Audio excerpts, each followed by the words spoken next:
നമ്മൾ ഭക്തജനങ്ങളെല്ലാം തന്നെ മഹാശിവരാത്രി വ്രതത്തിന്റെ പുണ്യ നിറവിലാണ്. സാക്ഷാൽ മഹാദേവൻ നമ്മൾ ഭക്തരെ അകമഴിഞ്ഞ് അനുഗ്രഹിക്കുന്ന പുണ്യ ദിനമാണ് ശിവരാത്രി. ഇപ്രാവശ്യം ഫെബ്രുവരി 15 ഞായറാഴ്ച നമ്മൾ ശിവരാത്രി ആചരിക്കുമ്പോൾ ഭക്തജനങ്ങളായ നമുക്ക് ഐശ്വര്യം പൂർണ്ണമായും ലഭിക്കാൻ നമ്മൾ എന്തൊക്കെ ചെയ്യണം, വ്രതം ആചരിക്കേണ്ട പൂർണ്ണ രീതി എന്താണ്, എങ്ങനെയാണ്, ഇതെല്ലാം പൂർണ്ണമായും വിശദീകരിക്കുന്ന ഒരു വീഡിയോ ആണിത്. വീഡിയോ മുഴുവനായും കാണാനായിട്ട് ശ്രമിക്കുക. കൂടാതെ ഡിവൈൻ ദിയ എന്ന ഈ ചാനൽ നിങ്ങൾ ആദ്യമായിട്ടാണ് കാണുന്നതെങ്കിൽ ഒന്ന് സബ്സ്ക്രൈബ് ചെയ്യാൻ മറക്കരുത് കേട്ടോ. കൂടാതെ ഈ വീഡിയോ ഇപ്പോൾ തന്നെ ഒന്ന് ലൈക്ക് ചെയ്യാനും മറക്കല്ലേ കേട്ടോ. നമുക്കറിയാം, ഭാരതീയ വിശ്വാസം അനുസരിച്ച് ആത്മീയതയുടെയും ചൈതന്യത്തിന്റെയും ഏറ്റവും വലിയ രാവാണ് ഈ മഹാശിവരാത്രി എന്ന് പറയുന്നത്. നമ്മൾ പറഞ്ഞു, ഇപ്രാവശ്യം അത് 2026 ഫെബ്രുവരി മാസം 15-ാം തീയതി ഞായറാഴ്ചയാണ് നമ്മൾ ഈ പുണ്യദിനം ആഘോഷിക്കുന്നത്. നമുക്കത് ചിന്തിച്ചു നോക്കിയാൽ അറിയാം, ഭഗവാൻ മഞ്ഞു മൂടിയ കൈലാസത്തിന്റെ മുകളിൽ ഗംഗാദേവിയെ ജടയിൽ ചൂടി സർപ്പങ്ങളെ മാലയാക്കി സർവചരാചരങ്ങളുടെയും രക്ഷകനായി ആദിയോഗി ധ്യാനത്തിലിരിക്കുന്ന ഭഗവാന്റെ ആ ഒരു ദൃശ്യം. ഈ ശിവരാത്രി നാളിൽ നിങ്ങളുടെ ഉള്ളിലെ തമസിനെ മാറ്റി ജ്ഞാനത്തിന്റെ പ്രകാശം നിറയ്ക്കാൻ നിങ്ങൾ തയ്യാറാണോ? ഈ വീഡിയോയിൽ മഹാശിവരാത്രിയുടെ ഐതിഹ്യം മുതൽ വ്രതാനുഷ്ഠാനങ്ങളുടെ ഓരോ സൂക്ഷ്മ വശങ്ങൾ വരെ നാം അത് നോക്കി പോകുന്നതാണ്. ക്ഷേത്രത്തിൽ പോകാൻ കഴിയാത്തവർക്കും വീട്ടിൽ എങ്ങനെ ഭക്തിപൂർവം വ്രതം നോക്കാം എന്ന് ഈ വീഡിയോയിൽ നിങ്ങൾക്ക് മനസ്സിലാക്കാവുന്നതാണ് കേട്ടോ. അവസാനം വരെ സ്കിപ്പ് ചെയ്യാതെ കാണുക. കാരണം ഈ ശിവരാത്രി നിങ്ങളുടെ ജീവിതത്തിൽ വലിയ മാറ്റങ്ങൾ കൊണ്ടുവരാൻ പോവുകയാണ്, യാതൊരു സംശയവുമില്ല. പുരാണങ്ങൾ പറയുന്നത് പ്രകാരം പ്രപഞ്ചത്തെ വിഴുങ്ങാൻ വന്ന കാളകൂട വിഷം ഭഗവാൻ പാനം ചെയ്തത് ഈ രാവിലാണ്. ലോകരക്ഷാർത്ഥം ആ വിഷം തൊണ്ടയിൽ കുടുക്കി നീലകണ്ഠനായി മാറിയ ആ ഭഗവാന് ഒരു പോറലും ഏൽക്കാതിരിക്കാൻ ദേവന്മാരും ദേവിയും ഉറക്കമിളിച്ചു പ്രാർത്ഥിച്ച രാത്രിയാണത്. മറ്റൊരു ഐതിഹ്യം ലിംഗോത്ഭവത്തെ കുറിച്ചാണ്. ബ്രഹ്മാവിനും വിഷ്ണുവിനും ഇടയിൽ താനാണ് വലിയവൻ എന്നൊരു അഹങ്കാരം വന്നപ്പോൾ ആ അഹങ്കാരം അടക്കാൻ സാക്ഷാൽ മഹാദേവൻ ഒരു ജ്യോതി സ്തംഭമായി അവതരിക്കുകയുണ്ടായി. അതിന്റെ ആദിയും അന്തവും കണ്ടെത്താൻ കഴിയാതെ ഇരുവരും പരാജയപ്പെട്ടു. ആ ജ്യോതിസ് ഭൂമിയിൽ തണുത്ത രാവാണ് ശിവരാത്രി. അന്നേ ദിവസം കൈലാസത്തിൽ ഭഗവാൻ ആനന്ദ താണ്ഡവമാടുന്നു എന്നാണ് വിശ്വാസം. പ്രകൃതിയും പുരുഷനും ഒന്നാവുന്ന ഈ മുഹൂർത്തത്തിൽ നാം ചൊല്ലുന്ന ഓരോ മന്ത്രവും കോടി പുണ്യമായി ഭഗവാൻ നമുക്ക് തിരിച്ചു നൽകുന്നു എന്ന് വിശ്വസിക്കപ്പെടുന്നു. ഇനി വ്രതം എടുക്കേണ്ട പൂർണ്ണ രീതി എങ്ങനെയെന്ന് നമുക്കൊന്ന് നോക്കി വരാം. വ്രതം തുടങ്ങേണ്ടത് ശിവരാത്രിയുടെ തലേ ദിവസം, അതായത് ഇപ്രാവശ്യം അത് ഫെബ്രുവരി 14 ശനിയാഴ്ച ദിവസമാണ്. തലേന്ന് ഒരിക്കൽ എടുക്കണം. അതായത് നമുക്കറിയാം, ഒരു നേരം മാത്രം തലേ ദിവസം നമ്മൾ അരിയാഹാരം കഴിക്കാനായിട്ട് പാടുള്ളൂ. അതുകൊണ്ട് തന്നെ രാവിലെ നമ്മൾ അരിഭക്ഷണം ഒഴിവാക്കേണ്ടതായിട്ടുണ്ട്. അതായത് അരി ചേർക്കാത്ത എന്തെങ്കിലും ഒരു പ്രഭാത ഭക്ഷണമാവണം നമ്മൾ തലേ ദിവസം രാവിലെ കഴിക്കേണ്ടത്. ബാക്കി സമയങ്ങളിൽ നമുക്ക് ലഘുഭക്ഷണങ്ങളോ ഫലങ്ങളോ കഴിക്കാവുന്നതാണ്. ഉച്ചയ്ക്ക് ഒരു നേരം നമുക്ക് ചോറ് കഴിക്കാവുന്നതാണ് കേട്ടോ. മനസ്സിനെ ശാന്തമാക്കി വെക്കുക എന്നതാണ് നിങ്ങൾ ശ്രദ്ധിക്കേണ്ട ഒരു കാര്യം. കലഹങ്ങളിൽ നിന്നോ മോശമായ ചിന്തകളിൽ നിന്നോ ഒക്കെ വിട്ടുനിൽക്കാനായിട്ട് ശ്രമിക്കുക. രാത്രി എന്തെങ്കിലും ലഘുവായ ഭക്ഷണം കഴിച്ച് പഴവർഗ്ഗങ്ങൾ എന്തെങ്കിലും മതിയാവും കേട്ടോ. അങ്ങനെ ഭഗവാനെ മനസ്സിൽ ധ്യാനിച്ച് നേരത്തെ ഒന്ന് ഉറങ്ങാനായിട്ട് ശ്രമിക്കുക. ഇതെല്ലാം തലേ ദിവസത്തെ കാര്യമാണ് കേട്ടോ. ഇനി ശിവരാത്രി ദിവസം, അതായത് ഫെബ്രുവരി 15 ഞായറാഴ്ച അതിരാവിലെ, അതായത് ബ്രഹ്മമുഹൂർത്തത്തിലാണെങ്കിൽ അത്രയും നല്ലതാണ്, എഴുന്നേറ്റ് കുളിച്ച് ശുദ്ധിയായി ഒരു ശുഭവസ്ത്രം ധരിക്കുക. അന്ന് നമ്മൾ ചിന്തിക്കേണ്ടുന്ന ഒരു കാര്യം, നമ്മൾ പൂർണ്ണ ഉപവാസത്തിലേക്ക് പോകാൻ പോകുന്ന ഒരു ദിവസമാണ്. ആരോഗ്യ പ്രശ്നങ്ങൾ ഉള്ളവർക്ക് കഞ്ഞിയോ പഴവർഗ്ഗങ്ങളോ ഒക്കെ കഴിക്കാവുന്നതാണ്. ആരോഗ്യം പൂർണ്ണമായും അനുവദിക്കുന്നവർ മാത്രം പൂർണ്ണ ഉപവാസത്തിലേക്ക് പോയാൽ മതിയാവൂ. ഇത് നിങ്ങൾ പ്രത്യേകമായിട്ട് ശ്രദ്ധിക്കേണ്ടതായിട്ടുണ്ട്. അങ്ങനെ നമ്മൾ പൂജാമുറിയിലെത്തി സാധാരണ പോലെ നിലവിളക്ക് കൊളുത്തുക.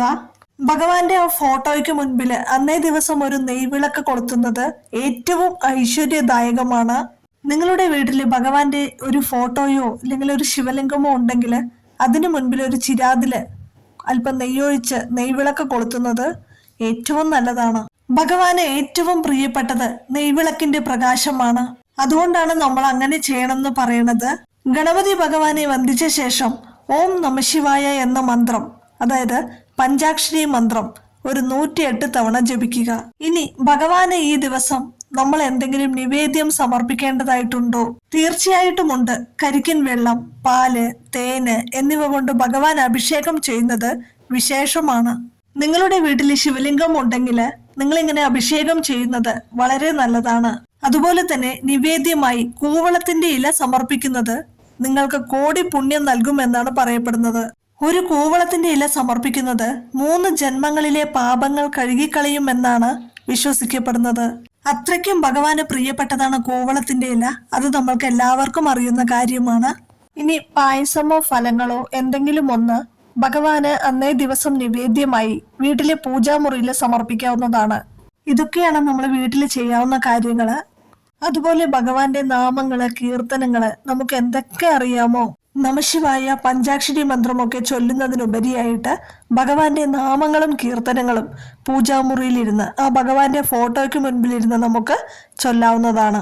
ഈ സമയത്ത് നമ്മുടെ മനസ്സിലുള്ള ഒരു ആഗ്രഹം, നമ്മൾക്ക് കുറെ കാലമായിട്ട് നടക്കാതെ നമ്മൾ ഏറ്റവും കൂടുതൽ ആഗ്രഹിച്ച ഒരു കാര്യം, അത് ഭഗവാനോട് പ്രാർത്ഥിക്കുകയാണെങ്കിൽ അടുത്ത ശിവരാത്രിക്ക് മുൻപായിട്ട് നിങ്ങൾക്ക് ആ ആഗ്രഹം ഉറപ്പായിട്ടും നടന്നു കിട്ടും. കാരണം ഈ ശിവരാത്രിക്ക് ഒരു പ്രത്യേകത കൂടിയുണ്ട്. അത് വേറൊന്നുമല്ല, ശിവരാത്രിയുടെ തലേ ദിവസം, അതായത് ശനിയാഴ്ച പ്രദോഷം കൂടി വരുന്നുണ്ട്, ശനി പ്രദോഷം.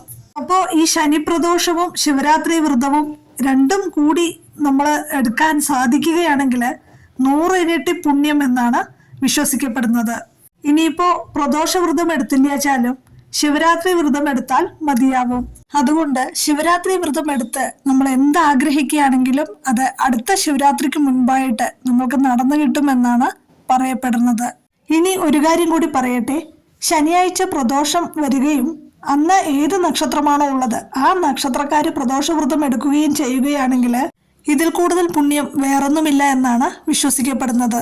ആ നക്ഷത്രക്കാര് ശനിയാഴ്ച പ്രദോഷവ്രതം എടുത്ത് എന്താഗ്രഹിച്ചാലും അത് നടന്നു കിട്ടും. അപ്പോ ഈ മഹാശിവരാത്രി വ്രതത്തിന്റെ പുണ്യ നിറവില് ഭഗവാൻ നിങ്ങളുടെ ജീവിതത്തിലെ സങ്കടങ്ങളും ദുരിതങ്ങളും എല്ലാം മാറ്റിത്തന്ന് പൂർണ്ണ അനുഗ്രഹം തരുമെന്നതിൽ യാതൊരു സംശയവും വേണ്ട. ഇനി അന്നേ ദിവസം ശിവക്ഷേത്ര ദർശനം നിങ്ങൾ ഒരിക്കലും മുടക്കരുത് കേട്ടോ. എന്തെങ്കിലും സാഹചര്യം കൊണ്ട് ഒട്ടും പോകാൻ പറ്റില്ല എന്നുള്ളവര് മാത്രം പോകാതിരിക്കാവൂ.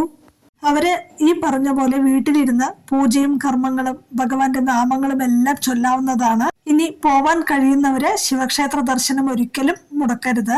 ക്ഷേത്രത്തിൽ ചെല്ലുമ്പോൾ കൂവളത്തിന്റെ മാല ഭഗവാന് വഴിപാടായിട്ട് നൽകാവുന്നതാണ്. ശിവരാത്രിയിലെ ഏറ്റവും പ്രധാനം എന്ന് പറയുന്നത് രാത്രിയിലെ ഉറക്കമിളക്കലാണ്. രാത്രിയിലെ 4 യാമങ്ങളിലും പ്രത്യേക പൂജകള് ക്ഷേത്രങ്ങളിൽ നടക്കുന്നുണ്ട്.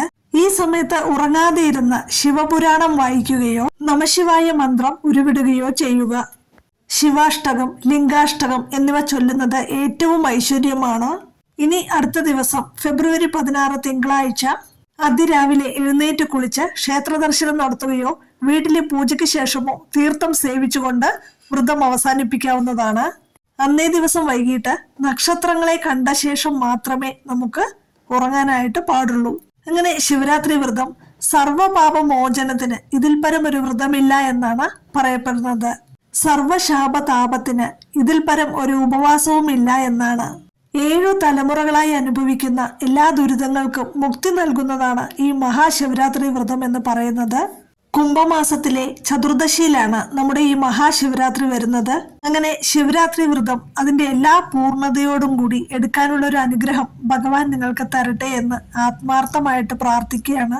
തന്മൂലം അതിന്റെ എല്ലാ ഐശ്വര്യങ്ങളും നിങ്ങളുടെ ജീവിതത്തിലും ഉണ്ടാവട്ടെ.